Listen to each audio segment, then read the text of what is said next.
MS news కి స్వాగతం. BRS Amberpet division కార్యాలయంలో స్వాతంత్ర దినోత్సవ వేడుకలు అంగరంగ వైభవంగా నిర్వహించారు. డివిజన్ అధ్యక్షుడు సిద్ధార్థ ముదిరాజ్ జాతీయ జెండాను ఎగరవేసి జాతీయ గీతాన్ని ఆలపించారు. ఈ సందర్భంగా మాట్లాడుతూ సిద్ధార్థ ముదిరాజ్, ఎన్నెన్నో త్యాగఫలంగా మనకు లభించిన స్వాతంత్రాన్ని కాపాడుకోవాలి. దేశ స్వాతంత్ర్యం కోసం ప్రాణత్యాగం చేసిన అమరవీరుల ఆత్మలకు శాంతి చేకూరాలి అని కోరారు. దేశ ప్రజలకు, ముఖ్యంగా అంబర్పేట్ ప్రజలకు స్వాతంత్ర దినోత్సవ శుభాకాంక్షలు తెలిపారు.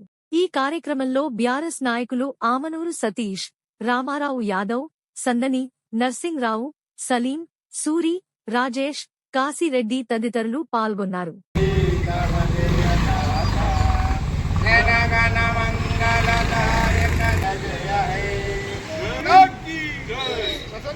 అందరికీ నమస్కారం. మా బీఆర్ఎస్ పార్టీ తరఫు నుంచి స్వాతంత్ర దినోత్సవ 15 ఆగస్టు మా పార్టీ తరఫు నుంచి మా డివిజన్ ప్రజలందరికీ శుభాకాంక్షలు తెలియజేస్తున్నాం. ఈరోజు 15 ఆగస్టు సందర్భంగా, స్వతంత్ర దినోత్సవ సందర్భంగా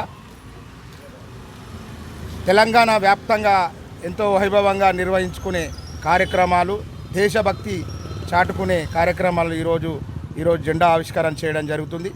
జాతీయ జెండాకు గౌరవించి ఈరోజు మనకు స్వతంత్రం వచ్చినందుకు మన స్వతంత్ర దినోత్సవం జరుపుకుంటున్నాం. ప్రజలందరికీ, ప్రతి ఒక్కరికి 15 ఆగస్టు శుభాకాంక్షలు తెలియజేస్తున్నాం. Division BRS party president office ముందు ఈరోజు స్వతంత్రం వచ్చి 79 సంవత్సరాలు జరిగింది కాబట్టి ఈరోజు జెండా ఆవిష్కరించబడింది. కాబట్టి మా పార్టీ తరపు నుంచి, స్వతంత్రం తరపు నుంచి వచ్చిన 79 సంవత్సరాల సందర్భంగా అందరికీ శుభాకాంక్షలు తెలియజేస్తూ జై భారత్, జై భారత్, జై భారత్.